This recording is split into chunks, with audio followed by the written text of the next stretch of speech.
Hey, Jess here at WAXON Studio. My plan today is to dye some of this AIDA cloth, which is the type of cloth we use for cross stitching. I have collected over the years oodles and tons and piles of AIDA cloth, which I have just spent the last couple hours zigzagging the edges of. In this tutorial, what I'm going to be showing you is how I am going to dye this fabric so that it's a little more exciting and interesting to cross stitch on. I've been wondering for years what would happen if I tried to dye the AIDA cloth, and so we're going to find out. I am a professional dyer.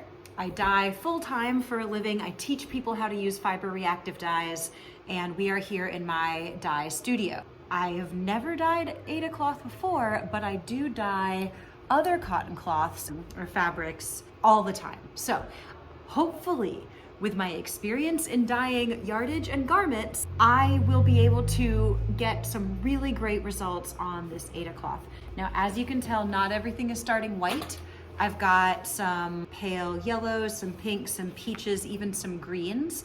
And we're gonna over dye all of that so that it all comes out beautifully hand dyed. I wanted to show you a little bit first the types of dyeing that I'm gonna be doing in this video. My two favorite things to do with fiber reactive dyes that are not super shaped in their patterns, i.e. I'm not gonna be doing any spirals, bullseyes, geodes, striping, because the whole point of this is that we are going to be stitching patterns on top of it. And so I want a background that adds some background patterning without being the focus. So the first method I'm going to be showing is ice dyeing. This is some ice dyed yardage. We do a lot of yardage for quilters here. And in this one, I used two different colors and I ice dyed it.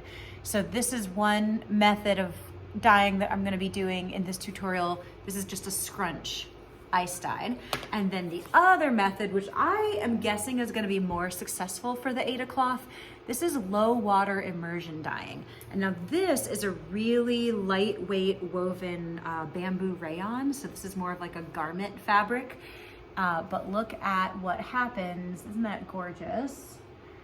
This is the low water immersion style dyeing. And I dyed both of these right here in my studio, as well as everything else you're gonna see in the background.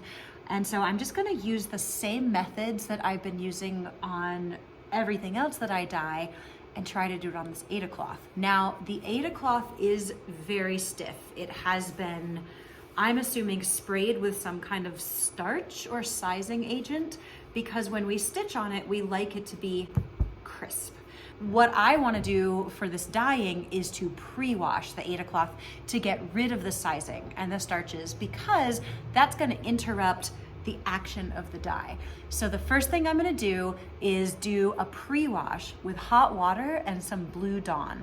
Those are my favorite things to use for scouring or pre-washing fabric. I don't want my AIDA cloth to fall apart, which is why I zigzagged all the edges of every single piece. It took an hour, but I watched a movie. It's fine.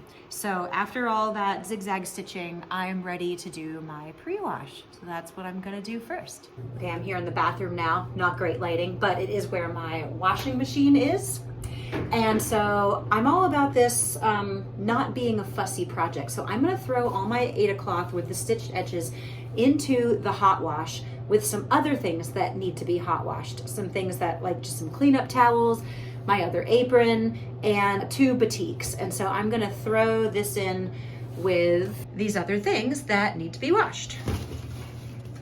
Ta-da! So I'm gonna use hot water, I'm gonna use Blue Dawn, and we'll see how they come out. All right, and now it's a completely different day, and I am ready to do some dyeing. All of my AIDA fabric has been washed and hung on the line to dry, so it is definitely less crispy than it was before. It's still a little stiff, but that's okay. And what I've got here is I've got two different low water immersion buckets. One is midnight blue and one is rust brown, because those are the kits that we have the most of. And by the most of, I mean we have tons of these. So that's what I'm gonna use today. So this is my rust brown low water immersion kit, and this is my midnight blue low water immersion kit. I'll post a video link to how to use those. I've already described it in another video, so I won't get into it now, but basically what I can tell you is low water immersion dyeing is the easiest way to dye fabric and get fabulous results. I'll pop a few pictures in here of the gorgeous low water effects that we get on cloth. I've got my dye powder in here already, and now I just need to activate it with some soda ash. This is fiber reactive dye in about half a gallon of water, and I'm going to activate it with about a 1/4 cup of soda ash. I'm using soda ash because it is the cheapest, most cost-effective way of bumping the alkalinity in your dye bath way up, which is what fiber reactive dyes like. They like to be in a very alkaline environment. Because we're dyeing cellulose fibers with fiber reactive dyes, we're going to be at the high end of the pH scale, as opposed to using acid dyes on protein fibers like wool or silk, which is where you would need a vinegar or a citric acid to set those dyes. So we're up here on the pH scale. Maybe we're up here, depending on how I put the graphic on. We're on one end, we're on the alkaline end. Once my soda ash is all stirred in, I have an activated dye bath. Hooray! I'm going to shove these in here. I chose the warmest ones because I'm using a warm color to over dye. What freaks a lot of people out about using fiber reactive dyes is that it takes time for the color to really come into its full saturation. So I just finished teaching a group of newbies, and they were like, can we test the color by, dipping something in there? I'm like, well, you can test what it does with one dip, but that doesn't equal what we might see after, letting it sit for hours and hours and hours, and then of course washing and drying it. So yes, I get an initial dip color here, but it's gonna darken up from that because these dyes need to cure at room temperature, and I cure them for about 24 hours. So what I'm doing right now is called wetting out, where I'm just sort of eyeballing. I'm looking at the fabric that I'm putting in as I push it in with the spoon to make sure that I don't have any dry spots. I'm just wetting out the fabric. And then once I've got it in here, I'm gonna leave it alone. I'm not gonna stir very much. I'm not gonna lift them out and put them back in. I'm going for that really highly patterned, organic, sort of crystalline look that you get from low water immersion. And I want that on my fabric. So I'm not gonna mess with this very much once all my pieces are in. Instead, I'm just gonna stuff them in a bucket, I'm gonna shove them in with my spoon, and then I'm going to leave them alone. And I'm interested to see what all these different shades of AIDA cloth will look like after they're all dyed with the same color of dye. Once I've got everything in there, I'm just gonna leave it alone. It's just all submerged in there, and I want that. I don't want any bits poking up out of the water. This is called low water because I'm using just enough water to cover all my fabric. And as far as dye ratios and whatnot go, it really depends on so many things. I'm using what comes in this kit, a half a tablespoon of dye powder for this size bucket. And if you want the color to be darker, you can always use more, or you can stick less fabric in there. But I'm I'm not going for any particular shade. I just want it to be better than these pale Easter colors that I've got right now. So I think I'm gonna like this better. Now let's do the same thing with the midnight blue. I'm gonna activate it with my soda ash. It is important that you continue to stir until all of your soda ash is dissolved. I really like to get into those, not edges and corners, because this is a round bucket, but like the seam around the perimeter, to make sure that my soda ash isn't crystallizing and clumping up in there, because then that means I have less soda ash activating the water. So now that it's all stirred in, I'm gonna do the same thing. For the curious, sure, we can do an initial dip. Ooh. Midnight blue, but that's not going to show us the actual ultimate finished color, because this is just the initial dip and it is going to need time to cure. But also, this is wet dye that we're looking at, and dry cloth is always going to look different than wet dye. It will look lighter naturally. So far so good. Love this color so much. This has been like my signature color, one of my favorites from Dharma for half my life now. I started using Dharma dyes. This is not paid sponsorship content, but they can sponsor me if they want to. I started using Dharma dyes when I was about 19 or 20. I'm 42 and a half at time of filming. So yeah, over half my life being in love with midnight blue. So both of my buckets now are fully immersed and shoved down in there. And I'm gonna put one more in because I think this is gonna be so beautiful. Can you imagine stitching on this color with like a gold or an orangey gold, or even like shades of white and gray would be so beautiful for like a midnight moonlit scene, or winter trees at night or something. I just love midnight blue. So we've got rust brown, we've got midnight blue. These are done for now. The next dye method that I'm gonna show you is direct application dye, AKA using tie-dye bottles. What I've got here is I've got a little leftover of an indigo blue, I've got black, and then I've got a gray that I made by watering down my black. This is gonna be kind of like a hand paint method. I've got gloves on. And so let's focus on covering up this green first. I'm actually gonna do my dyeing in this container so that I don't have to move it around afterwards. And I'm thinking about an ombre kind of fading from one color to the next. So let's go ahead and apply the black.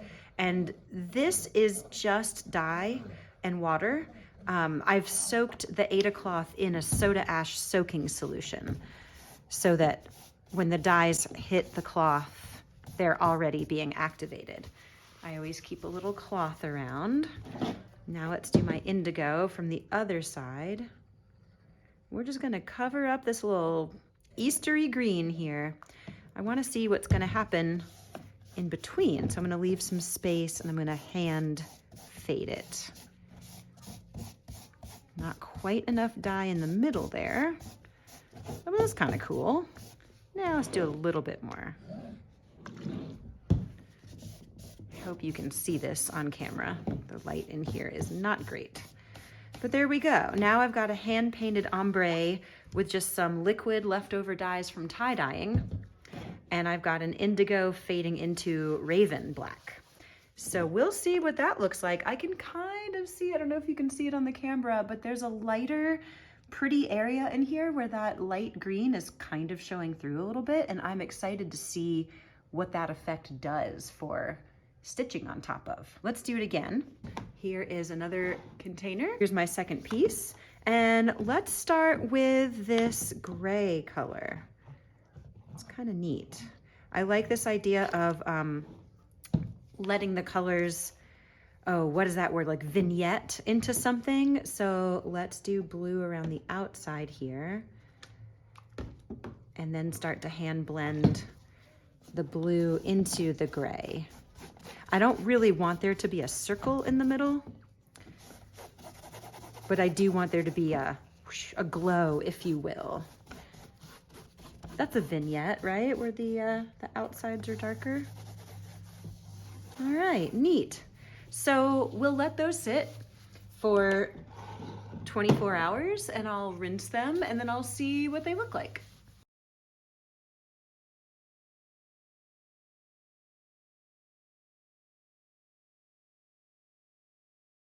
I'm using a blend here of shiitake and timberwolf, two colors that I really like together, and we will see what they do on this AIDA cloth. So I'm doing some heavier areas of shiitake. Now I'm doing some heavier areas of timberwolf. And as you can see, they cross over each other in some places, and then they are all by themselves in other places. Don't forget your corners and your edges. And we will see how that comes out. The next part of this video will be a couple days later. Hello. It's so cold outside. Since the last day that I filmed, it has dropped, 20 degrees and it's icy, icy cold. So I'm bundled up in the front of the studio here. But look, things are done. Let's do the low water immersion first. I'm happy with the way the color came out. You know, the patterning is different on every single piece. So front to back too, as a cross stitcher, you could decide, you know, what side you want the front or the back to be. So I'll just kind of drop them down here. That's a dry spot right there. So technically that's not what you want, but you could also plan your design, you know, you could stitch around that. This is also, these are such huge pieces. Oh, let's see, the dry spot did not go through to the back. So look at those patterns. Isn't that interesting?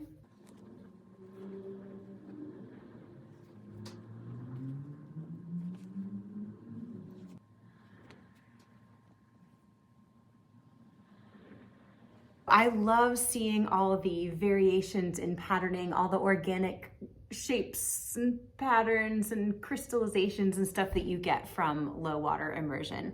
And I know I'm not doing low water immersion the way that everybody does it. I make a liquid dye bath, then I activate it, then I stuff the fabric in it. That's just how I do it, and I really like my results. Okay, now let's look at the ice dyes. So these already had some stitching in the corner, which dyed along with everything else because they used cotton thread. I got these pieces from a thrift store. But look, here's the ice dye. It's pretty multicolored. I think maybe a little too cuckoo nutso to stitch on, but I don't know. That's just my taste. Maybe I'm wrong. Maybe you could do some really stark, like bold black work design that would look good on a background like this. Who knows? And then last but not least, we had the liquid ones. This is a boo-boo that I just figured out. So these are air bubbles. You know how I laid them flat and smoothed them into the plastic tubs? Welp, I didn't smooth it all down evenly, and so the little bits that were sticking up above the surface of the plastic dried lighter. So we've got some shapes. Here is the ombre that I did, the gray to blue.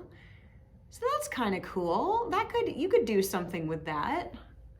I don't know, it's definitely lighter than the other ones. And that makes sense because the bottles of dye that I was using, I had mixed up like weeks before, so they were probably on their way out. But yeah, there's an ombre. I wanted to show you this piece is clearly part polyester. This was in the same dye bath as this. Look at the difference in the color. So I got a purple out of my blue bucket because it is not 100% cotton, and so only the cotton threads or the cotton fibers could take the dye. So that's pretty neat. We got a variation there. I hope that this has helped you be more willing to experiment with dyeing your AIDA cloth, especially if you have lots of thrifted AIDA cloth in undesirable colors like I did.